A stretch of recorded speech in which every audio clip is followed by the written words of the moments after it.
Daily Detroit is brought to you in part by Castalia Cocktails. Don't just drink cocktails, experience them. With matching scents and knowledgeable bartenders to guide you, it's a great experience. Try one of their pairings or feel free to go off the menu with an adventure for your senses. The menu both tells you how boozy a drink is, and there is a full non-alcoholic lineup. I know that's a big deal to people nowadays, taking care to give you a top-notch experience no matter how you'd like to drink. Whether it's the intimate indoor bar with less than 20 seats or the patio outside enjoying the best Detroit has to offer, Castalia is a great spot for a night out, a drink after dinner, or a date. They're open to all Wednesdays through Saturdays from 5 to 11 p.m. with the possibility for unique experiences for small groups anytime with a reservation. You can learn more over at CastaliaCocktails.com. That's CastaliaCocktails.com. Make sure to support the businesses that support us and stop on by.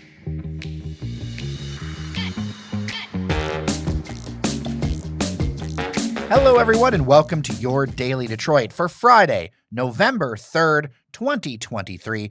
I am Jer Stays, and as it is Friday, who's on the line with me but? It's Devon O'Reilly. Jer, the seasons have turned. Halloween was great to me and my family, but I'm starting to hear the subtle tones of Mariah Carey in my ears. Starbucks has flipped over to their full Christmas menu. I feel like it's unavoidable now. We are facing the true holiday season. Okay, are you Christmas music before Thanksgiving, or is Thanksgiving the switch for you? To me, Thanksgiving is the switch. I really don't want to be listening to Christmas music before Thanksgiving. My wife feels a little bit otherwise, so we'll see how that goes. We'll probably be listening, which means we'll probably be listening to Christmas music before Thanksgiving. Well, happy wife, happy life, right?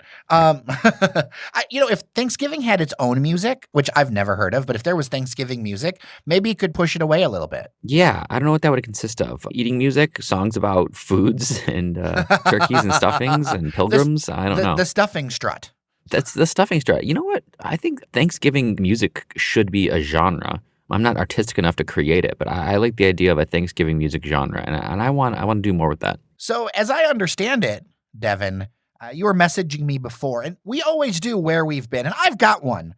But this time around, you want to do a where you want to go. Yeah, where I want to go or what I want to have. And I'm going to start off right off by saying I want some listener feedback. I want to kind of crowdsource this because there's a particular salad, and I think that most people from this area, especially of a certain age, I think if you're over 30, maybe this, you know about this a little more, but the Maurice Salad. Now, they say it was invented in New York, but it was certainly become the most popular salad in Detroit for a very long time because it was the staple at the J.L. Hudson's restaurant in the Hudson's store, now the Hudson site, back in downtown Detroit for many years, for decades, the Maurice Salad. Kids, if you're listening, talk to your parents and grandparents. They'll tell you about the Maurice Salad at Hudson's. And I've had it before. I had the best Maurice Salad I've ever had because I didn't get to go to Hudson's. I had the best Maurice Salad I've ever had at Carl's, the now shuttered diner that Kate Williams was operating. Fantastic salad. I haven't been able to find a good one since, and it seems like they're coming off menus. I won't say where, but I went to a couple of places recently that had them on their menus previously in Detroit, and both, they're off the menu. So I tried to do some Googling and figure out where I could still find a Maurice Salad. I found Hudson Cafe, interestingly enough, ironically, and I went over to Hudson Cafe and I got the Maurice Salad, and it was really good. I mean, it was really good. It wasn't great. I think I'm still hankering for like the really, really good Maurice. Hudson's will do okay. The presentation was but I know, Jer, I know there's people out there who know really good spots for Maurice Salad. Just so everyone knows, when I keep saying Maurice Salad, what is in a Maurice Salad? Well, we need ham. We need cooked turkey. You want to strip those. You want Swiss cheese in strips. You want some chopped or slivered sweet gherkin pickles, shredded iceberg lettuce, and pimento stuffed olives. Now, some do egg, some don't do egg, but that's basically the gist of your Maurice Salad, and then kind of a rich dressing that I won't go into all the ingredients. Well, it does include mayo traditionally, and that is a no-go for some folks. Some folks are totally fine with it, but I'm surprised you never went to one of the suburban Hudson's. I ended up going to, now apparently I went to the old Hudson's when I was a real little kid, but I do not remember it because I was that young. But my grandmother loved the Maurice Salads at the Hudson's, like at the malls. Yeah, you know what? I did miss that a little bit because even in my day, Fairlane Mall would have been my closest mall. And I would go to, it was Macy's at the time, Jer. I would like that they had like a cheese soup. and I got that instead. So I totally missed the Maurice era here with Hudson's and Macy's. It was crazy though, Jared, to think, for those of us who remember, that there are these like full-on breakfast, lunch, and dinner restaurants inside of department stores. Looking back, it's kind of wild. It is kind of wild. So here's the deal. I'm looking forward to listeners giving some suggestions. dailydetroit@gmail.com, 313-789-3211. And if it doesn't come together, Devon, I'm going to make you a good Maurice salad from scratch. Okay, if someone who knows Kate Williams is listening, please let her know I am looking for a Maurice salad, because I will still say, I'm not saying she made the Maurice that I had, but she knows the people who made the Maurice that I had at Carl's, and it was fantastic. You know, someone should open up a takeout window right around the building, or maybe have it, and we're going to talk about some developments we've learned about that Hudson's Tower. A little takeout window, call it Maurice's, and just salads to go. Or call it Some People Call Me Maurice. Some people call me the Space Midnight Cowboy. Toker references there. Yeah, we'll see if anyone gets that. I was at the coffee shop the other day, and they have a thing called the Shakerado. And I was talking to the owner. This was a while ago. And I was like, Shakerado reminds me of Desperado. And they were like, I don't know what you're talking about. And I was like, oh, I'm officially old. That's a shame. Well, I hope we have enough Eagles listeners in the listening audience here. Or parents who listen to Eagles, right? Parents, make sure your kids know about the Eagles. Jer, switching topics. Jer, I don't know where to call it. It's not up north, but it just feels far away lands to me. So what would you call where you were?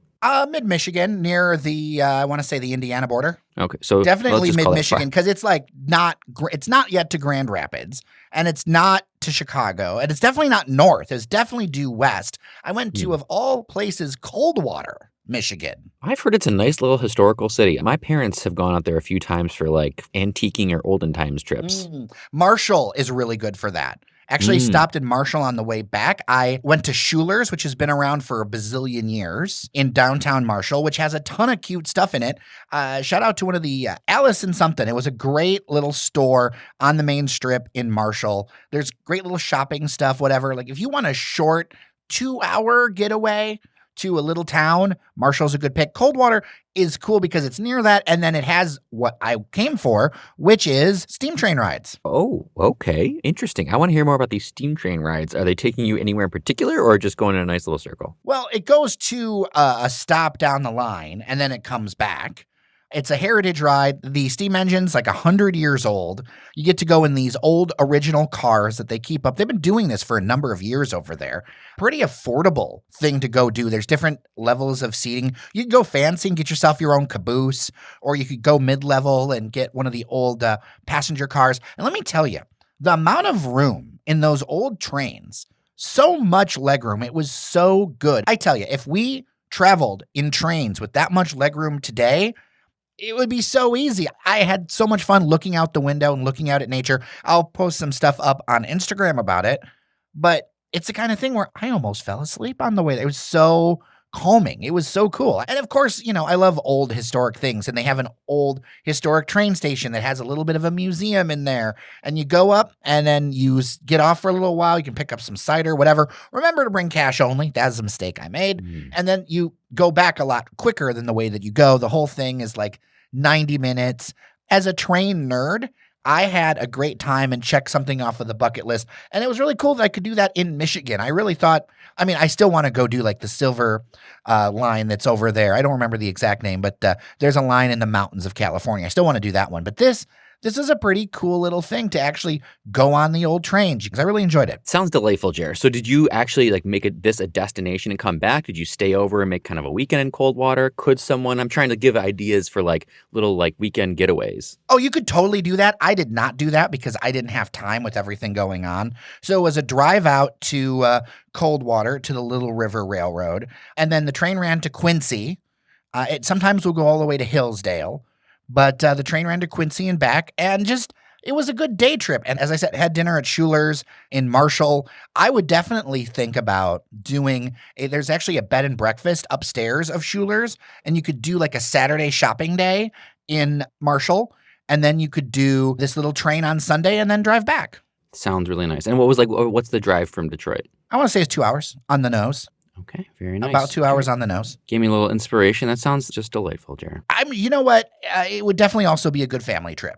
I feel like that would be a good family trip, especially if your kid ends up being into trains. I think kids are naturally into trains. Just it was something about them. They're fascinating. So yes, that's a no-brainer. There is a big development on the Detroit-Dearborn border, Devon, that we have mentioned a little bit, but it really came to fruition this week, and I actually got to go to the grand opening of it. Yeah, some of these visuals that I'm getting back and seeing online, and Jared, that you got to take your visit to the Joe Louis Greenway trailhead there, they look really, really fantastic. And it's a little bit, Dearborn's a big city. It's not like it's like a quick jaunt for me. It's kind of farther on the other side, east, right there close to on Warren Avenue near McDonald Street. But I love this. I mean, the whole project is great. It's connecting, we talked about this, connecting multiple cities to Detroit and creating these awesome, vibrant greenways, revitalizing green space, encouraging biking and multimodal transportation that's not cars. This is just really cool. It seems like they've got this really nice park going on. You were there, Jared, so talk a little bit more about what this looks like. Well, first, as a shout out to you, and we talked about this on an episode a while ago, so I'll refresh people. There is a water plant out there in a very old building. It sets such a cool, distant backdrop for this place. So, that's one thing I will mention. But this is a $6 million project. When you cross Warren, I got to tell you, this is the most creative playscape I've ever seen. It's like something out of a science fiction movie. It is amazing. It is eye-catching, and it towers up a couple of stories and has like a giant slide on it. It was stunning. This is a $6 million project funded by the Ralph C. Wilson Foundation, and I got a lot of messages about this. I had kind of thought everybody knew about the Greenway, but no, au contraire. So the Greenway, I will repeat, is a 27.5-mile loop that's going to connect 23 Detroit neighborhoods and a bunch of other places, so Hamtramck, Dearborn, etc., and this is going to be a really big deal. This park is 4 acres. It's trailhead. It also has like a shelter structure for events and things, and that's where they did the press announcement. To me, it's the kind of thing that I really think Detroiters and Metro Detroiters deserve. It's a signature project. And to see just this one Warren trailhead, and then there's going to be so much more to this, I think it's an exciting thing. This Joe Louis Greenway is a transformative project. And Devon, I'm going to mention this to you, and it doesn't get talked about very much, but they do expect some economic impact on this. Although this is a nonprofit, it's actually been moved into a conservancy, the Joe Louis Greenway Conservancy. City Council and the mayor did that recently, so it can raise money. It can kind of work like the Riverfront Conservancy has, where no matter what the local budgets or whatever, they can create something that has an endowment and has staying power. They actually expect some economic impact on this one. They were saying in press materials that the Atlanta Beltline in, of course, Atlanta, helped generate more than $4 billion, 15,000 new jobs, and 2,600 new affordable housing units near it. And in San Antonio, they're saying $3 billion of impact, 21,000 jobs, and it brings in 2.2 million local visitors every year.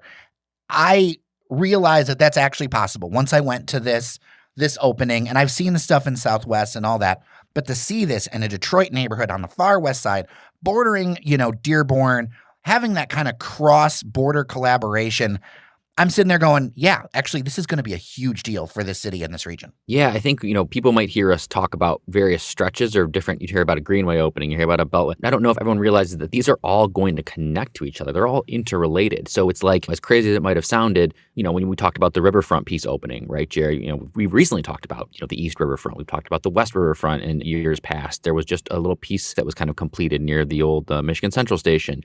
But this is all going to connect. So it's wild to think that you could, in a few years, ride your bike from, Belle Isle up along the river and connect going north and connect up to this Joe Louis Greenway up on the, far northwest side of Detroit. It's really cool that this is all coming together, all connecting. And I think far too often in our region, it's a story or a situation of cities trying to really double down on their barriers, on their borders, and kind of putting them in black ink or red ink. So I love any project or any initiative that blurs those barriers and brings people together. You've got population in the east end of Dearborn, you got a population on the west side of Detroit, and traditionally those populations probably didn't get together too much, unfortunately, for a multitude of reasons. But stuff like this, it encourages people to get together, to kind of break down those borders. And I think that just goes to that whole idea of regionalism. This is an economic development project. I think this is a culturally relevant project because I think it can bring down barriers. It gets people talking to one another, and it's really cool. Less harsh city borders, I think, is something I'm certainly for. Listen, Metro Detroiters deserve nice things, and that is a hill I will die on. Well, I'll be right there on the hill with you. Let's talk about some details we have from the Free Press about the ultra luxury, quote, hotel. They don't have a brand for it, but they're going to call it ultra luxury that's coming to that Hudson's Tower in downtown Detroit. Look, this on Woodward Avenue is going to dominate the conversation even more. I really realized that when I did this silly little TikTok and reel, because the Hudson's Tower right now kind of looks like a robot.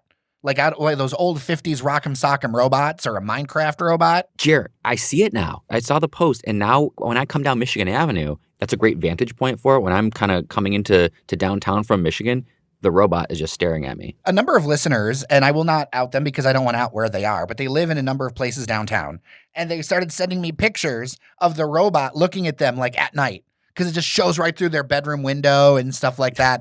It's something that is something to see. And funnily enough, even Barton Mello reported like, oh, I see you saw our Halloween costume. So I wonder how intentional that is. I wonder too, because it's pretty funny. Anyway, reports now say that there's going to be 210 hotel rooms in this thing. That's according to a building permit that was pulled out of this 49-story skyscraper. As I said, they don't know the brand, although the rumors are for the Edition Hotel. Yeah, I was going to say, they've talked about this, so I don't want to speak like this is confirmed, but everything I've heard and everything that's been put out there tells me that this is going to be an Edition Hotel, which means nothing to people in Detroit, and that's partially because there's only a select few Editions in places like New York, Miami, Shanghai, Madrid, Dubai, Tampa, Tokyo. The way it was described to me, it's kind of like the highest imagined level of the Marriott hotel brand.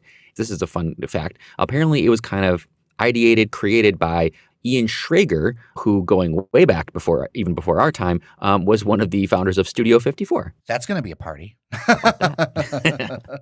There's been a lot of consternation, like what's happening and how long this is going to take to get done. But this has got the momentum. It is going to happen, and it is going to be a statement piece, and I wonder how it's going to compare against the Renaissance Center. Like, everybody's, skyline pictures are going to have to get updated, right? Yeah, you know what? I was thinking about that the other day, Jer, especially as we had our Monday Night Football, and, we had all those aerial views of Detroit, which was beautifully lit up, even the Hudson site. But this is going to serve as kind of like a bookmark. When you see pictures from now on of Detroit, you see backdrops or screensavers or, stock photos, you'll always be able to kind of mark the time by saying, oh, that doesn't have the Hudson's Tower in it. It must be old. Or, oh, they've got new branding that has the Hudson's Tower in it. Yeah, this is going to be a big project. And costs have gone up. I think it's going to be near $1.4 billion when it's all done, the last I heard. Yeah, it's going to be incredibly expensive. I think there's something, as I was reading up on this more, I like to keep updated, Jared, because as we said, things change a lot with this almost 700-foot tower.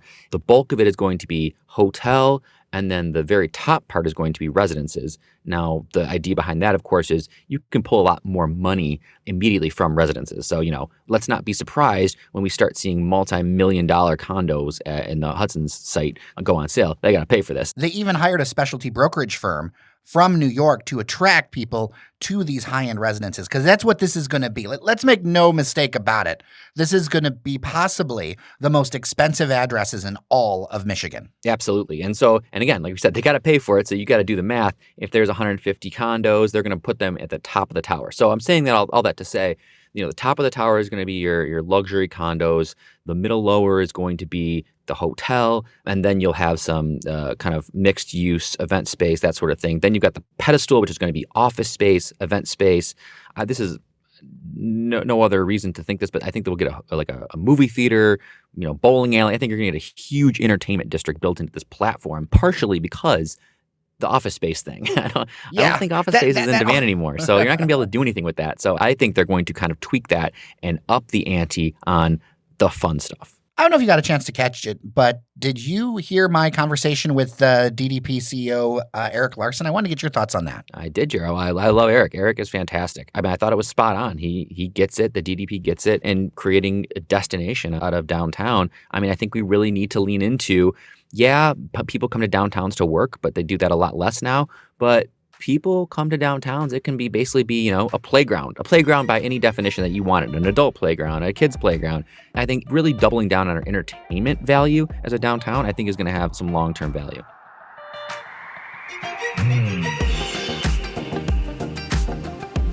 All right. Well, with that, we are done today with your Daily Detroit. Devon O'Reilly, it's always good to talk to you. Always great to talk to you, Jared. Anything is fun to talk about with you, Jared, but I think we find some particularly fun things when we get on the line here.